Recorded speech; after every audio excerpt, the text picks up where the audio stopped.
चलिए, आज Leo Tolstoy की एक बहुत ही कमाल की कहानी सुनते हैं जिसका नाम है 3 सवाल।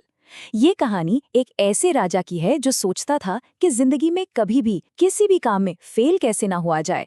क्या सच में सफलता का कोई ऐसा राज हो सकता है जिसे जानने के बाद हमसे कभी कोई गलती ही ना हो? आइए इस कहानी में ही इन जवाबों को ढूंढने की कोशिश करते हैं। जरा सोच कर देखिए, कैसा हो अगर हमें ये पता चल जाए कि कोई भी काम करने पर हम कभी नाकाम होंगे ही नहीं। ये एक ऐसा ख्याल है जो शायद हम सबके मन में कभी ना कभी तो आता ही है। और जानते हैं, यही एक जबरदस्त आइडिया एक राजा के दिमाग में भी आया, और बस इसी आइडिया ने उसे एक बहुत बड़ी खोज पर निकाल दिया।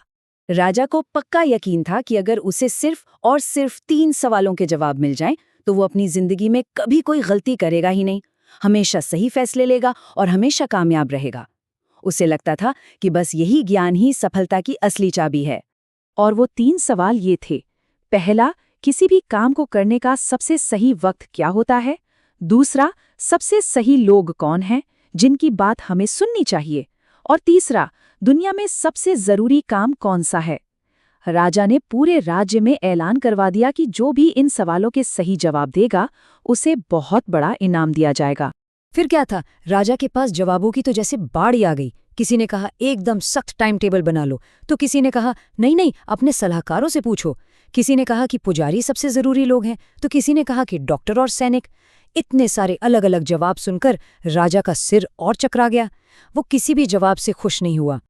जब दरबार के बड़े बड़े विद्वानों के जवाबों से राजा को सिर्फ निराशा हाथ लगी, तो उसने तय किया कि वो किसी सच्चे ज्ञानी की खोज करेगा, कोई ऐसा जो उसे इन सवालों का ऊपरी नहीं बल्कि गहरा मतलब समझा सके। और इसी खोज में राजा को एक साधु के बारे में पता चला। ये साधु जंगल में रहते थे और अपनी समझदारी और ज्ञान के लिए दूर दूर तक जाने जाते थे। तो राजा ने फैसला किया कि वो उनसे मिलने जरूर जाएगा। अब देखिए, यहाँ राजा की विनम्रता काबिले तारीफ है। उसे पता था कि साधु सिर्फ आम लोगों से ही मिलते हैं, इसलिए उसने अपने शाही कपड़े उतार दिए, अपने अंगरक्षक और घोड़े पीछे ही छोड़ दिए और एक आम इंसान की तरह अकेले ही साधु की कुटिया की तरफ चल पड़ा। जब राजा वहां पहुंचा तो उसने देखा कि साधु जमीन खोद रहे हैं और काफी थके हुए लग रहे हैं। राजा ने पहुंचते ही अपने सवाल नहीं दागे, बल्कि उसने साधु से फावड़ा लिया और उनकी मदद करने लगा। ये शायद पहली बार था जब राजा ने शब्दों से नहीं बल्कि अपने काम से कुछ पूछा था। राजा घंटों तक जमीन खोदता रहा। बीच बीच में वो अपने सवाल दोहराता, पर साधु बस चुपचाप अपना काम करते रहे, कोई जवाब नहीं दिया। और फिर जैसे ही सूरज ढलने लगा, अचानक जंगल से एक घायल आदमी दौड़ता हुआ उनकी तरफ आया, और बस उसी पल सब कुछ बदल गया। जानते हैं, ये कोई आम आदमी नहीं था।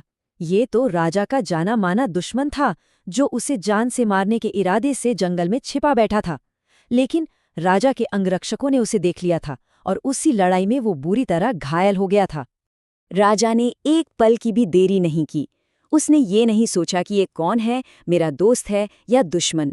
उसने बस वो किया जो उस पल में सबसे ज्यादा जरूरी था, उस घायल इंसान की जान बचाना। उसने खुद उसके घाव साफ किए और अपनी रुमाल से पट्टी बांध दी। राजा के इस एक छोटे से काम ने, उसकी इस दया ने एक बहुत बड़ा चमत्कार कर दिया। उस आदमी का दिल पूरी तरह बदल गया। जो इंसान उसे मारने आया था, अब वो जिंदगी भर के लिए उसका सबसे वफादार सेवक बन गया था। अगली सुबह जब राजा वहां से जाने लगा, तो उसने एक आखिरी बार साधु से अपने सवालों के जवाब मांगे। लेकिन क्या जवाब उसे पहले ही नहीं मिल चुके थे? क्या उसने असल में कुछ सीखा था? साधु मुस्कुराए और बोले, तुम्हें तुम्हारे जवाब तो कल ही मिल गए थे। साधु का काम जवाब देना नहीं था, बल्कि राजा को यह एहसास दिलाना था कि उसने जवाबों को खुद जी लिया है, अनुभव कर लिया है। और फिर साधु ने एक एक करके वो राज खोले जो राजा के ही कामों में छिपे हुए थे। साधु ने कहा, सबसे जरूरी वक्त होता है अभी, यानी नाउ। ये वो अकेला समय है जब हमारे पास कुछ करने की ताकत होती है। जब राजा जमीन खोद रहा था, वही सबसे सही समय था, और जब वो उस घायल आदमी की मदद कर रहा था, तो वो सबसे सही समय था। फिर साधु ने दूसरे सवाल का जवाब दिया जो लोगों से जुड़ा था। साधु ने आगे बताया कि सबसे जरूरी इंसान वो है जो उस पल तुम्हारे साथ है।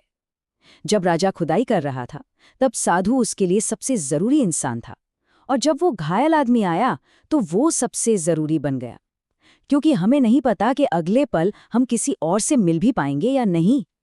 और आखिर में साधु ने उस तीसरे और सबसे गहरे सवाल का जवाब दिया, और सबसे जरूरी काम है उस इंसान की भलाई करना जो तुम्हारे साथ है। राजा ने उस घायल दुश्मन के लिए जो नेकी दिखाई, जो दया दिखाई, वही उस पल का सबसे जरूरी काम था, क्योंकि हम सबको इस दुनिया में भेजा ही इसलिए गया है कि हम दूसरों के लिए कुछ अच्छा कर सकें। तो इस कहानी से हमें जो सीखने को मिलता है वो बहुत ही सीधा और सच्चा है। हमेशा अभी में जिएं, जो इंसान हमारे साथ है उसे सबसे ज्यादा अहमियत दें और हमेशा भलाई और दया का रास्ता अपनाएं। यही एक खुशहाल और कामयाब जिंदगी का असली राज है। और ये कहानी हमें अपने आप से एक सवाल पूछने पर मजबूर करती है। इस कहानी की सीख को अगर ध्यान में रखें तो इस वक्त, ठीक इसी पल, किसी की जिंदगी में सबसे जरूरी इंसान कौन हो सकता है और सबसे जरूरी काम क्या हो सकता है, इस पर एक बार जरूर सोचिएगा।